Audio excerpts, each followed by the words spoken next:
Datafication in the broadest sense would be the rendering of behavior, practice, subjectivity, being into data.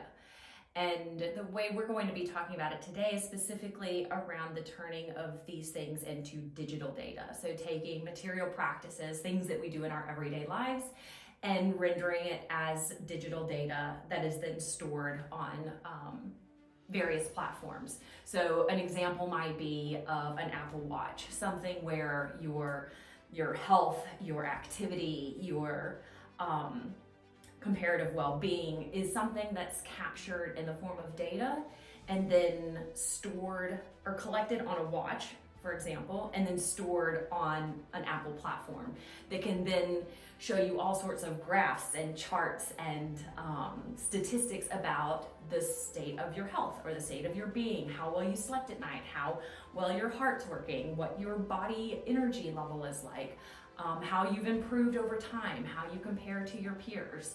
So datafication in this sense is not just things that are represented as data, but it's really the rendering of all of our lives and everything that we do and everything that we are in terms of data that is then collected in digital form and then stored in digital ways on computers and other kind of software platforms that can then be analyzed and reported back to you in order to make some kind of assessment about who you are, what you do, how good you are at something.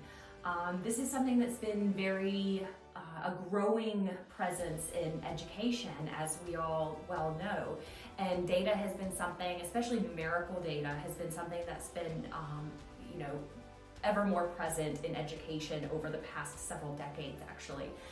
We've looked at high stakes testing, we've looked at teacher evaluation, we've seen the ways in which the data and numbers have really transformed how we think about schooling, how we think about learning and teaching and quality and performance.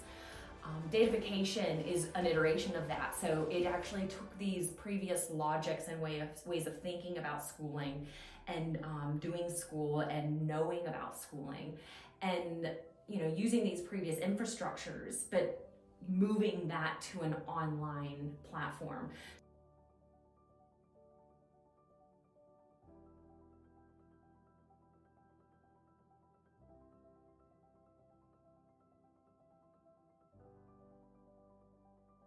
But one thing that is really important about the datafication move is that it's not just about the collection of data, but it's to what ends as well. And it's about being able to collect what might be considered meaningful data, but then how is that being used to inform practice? And so there's a shaping element to it as well. In the same way, as I mentioned earlier about the Apple Watch, if I've seen that, I'm not taking as many steps per day as somebody of my age and general health, then it might encourage me to take more steps. This works the same way in education. If we're tracking data and it's giving us something to know about what's happening in our classrooms or with our quality or with our performance or our students' performance, then it gives us an indicator of what we need to be doing to change our practice in response to that data. So what do we need to be able to change in order to improve that data? But what's important to remember in this sense is that improvement is entirely shaped by whatever has been deemed important to collect data about. So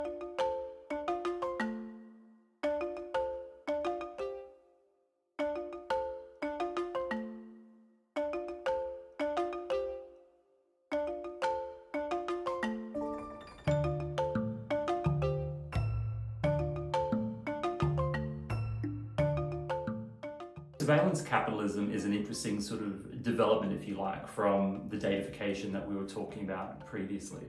Surveillance capitalism is sort of assuming that the data that are generated by all of our engagements and activities online, when we generate data about ourselves constantly, those data are actually the valued capital. If you think about companies such as Google or Facebook, the primary product that they're offering you as a consumer that gets you to generate data is not really the thing that's most valuable to them. The thing that's most valued in a surveillance capitalism sense, at the very least, is the data that you generate, because those data can then give a really, really detailed picture, if you like, of you as a consumer. What is it that we can then use on the basis of that data to make decisions about targeted marketing towards you? If you're a teacher, for instance, what sort of professional development opportunities would best suit you and your particular needs? What sort of products, technology could you best use in your classroom, and therefore could advertising be used to target that?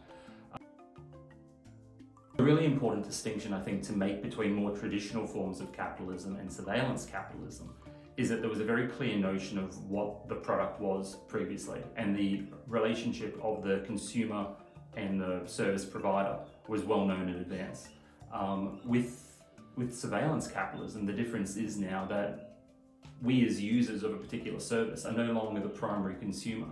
And that's evidenced by the fact that a lot of these services provided by online software companies and platforms are free to use. You're not charged to use a Google search, you're not charged to use a Facebook account. But what actually happens is that we provide the raw material through our interactions on these online platforms. Shoshana Zuboff quite eloquently describes these interactions and the data that sort of record these interactions as data exhaust. And it's these data exhausts which are then on-sold by Google or Facebook to a third party. So we, in effect, provide the data, the primary resource, if you like, for another consumer who we don't even necessarily know yet.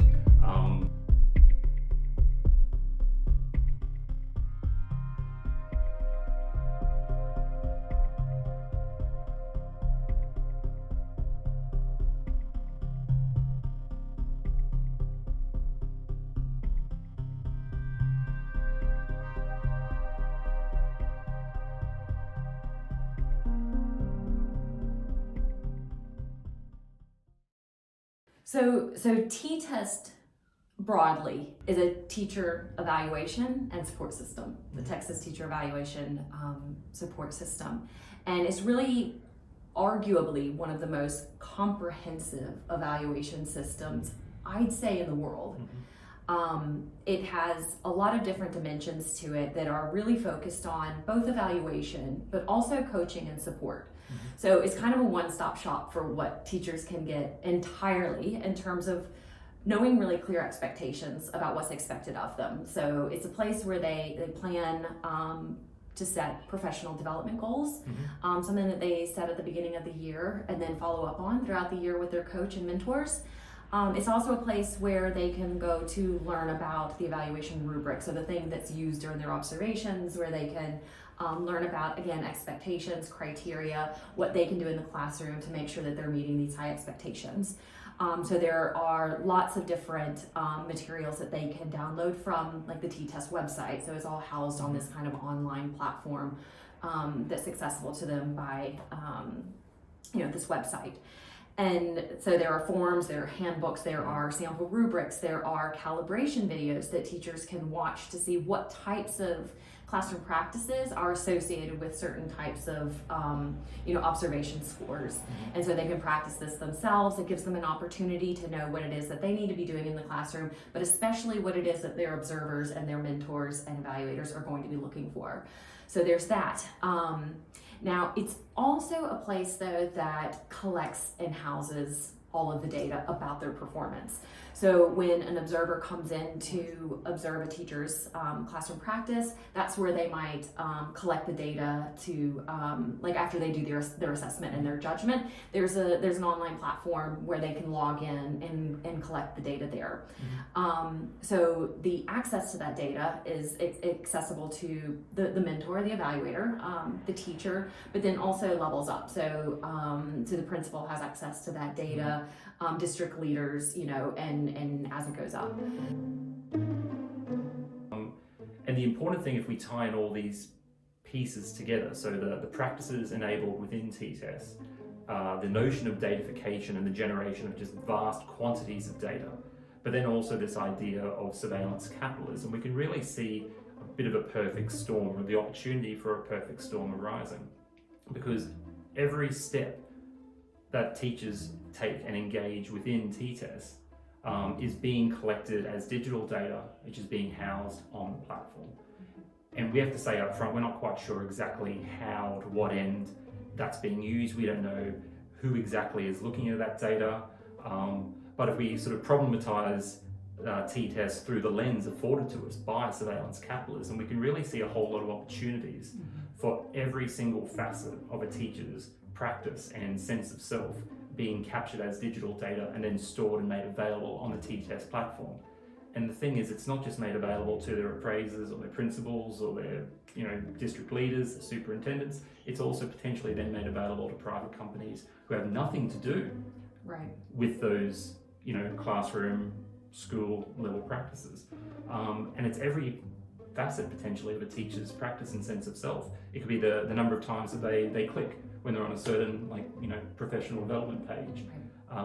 Well, interestingly, that actually raises a really good point, because one of the new companies that's involved in T-TESS is a company called Swivel. And Swivel's really interesting in that it is, again, a professional development company, and it's about coaching, and they have a goal of becoming one of the leaders in the AI world, and not because they want to eliminate the human factor entirely, according to their website, but that they want to be able to use the types of technologies and the logics of that's afforded by data collection, data storage, data analysis, in order to develop products essentially that teachers might need. So that might be one of the examples, based on your discussion earlier about surveillance capitalism, that a lot of times there are products that can be created that are completely tailored to this data that's been collected over time. And so when it's the same company that's collecting the data that then is producing the product to be used by that data, there's a really interesting form of interest that's created there that I guess we might say isn't necessarily based on the best interests of students or teachers. Could be, but we don't know that, since these are done entirely outside schools. Exactly. And that have profit interests in mind rather than public interests, which we often associate with schooling. And I think that's an interesting thing with surveillance capitalism, where you see a bit of a shift, and we've had private interest present in public schooling for a long time, but traditionally, if we think about privatization in education or privatization of education, it's private interest coming into a public space. And here what we're seeing with surveillance capitalism, potentially in the example of T-TESS provided, is that you're seeing private data, in the sense that these are very, very personal, private things about the teachers themselves, which are then being made available as digital data via the T-TESS platform to a company such as Swivel or any other number of companies. And we, again, have to reiterate, we don't know precisely what the data sharing arrangements or the data selling arrangements are associated with T-TESS. And it's also very difficult to find out. Which is, again, part of the danger of it all. Like, we're not privy to it, so therefore we can't critique it. We can really speak in somewhat generalist terms and say, well, look, this is dangerous and something we need to be aware of and mindful of and cautious to. But if this isn't publicly available, even though it's using public money and it's very much quite a distinct intervention into a public domain such as public schooling, I think that raises questions of themselves. Yeah, it most certainly does. And one of the things that Zuboff talks about a lot, and we see this in the datafication literature as well, is that it's the ubiquity of data collection, and it's the ubiquity of surrendering our data to be used in ways that we don't know. So even if we don't talk about T-TESS in a nefarious way, and I don't think we have to in order to make the argument that we're trying to make, is that it does actually just create an environment where this sort of datafication process just becomes part of our everyday practice.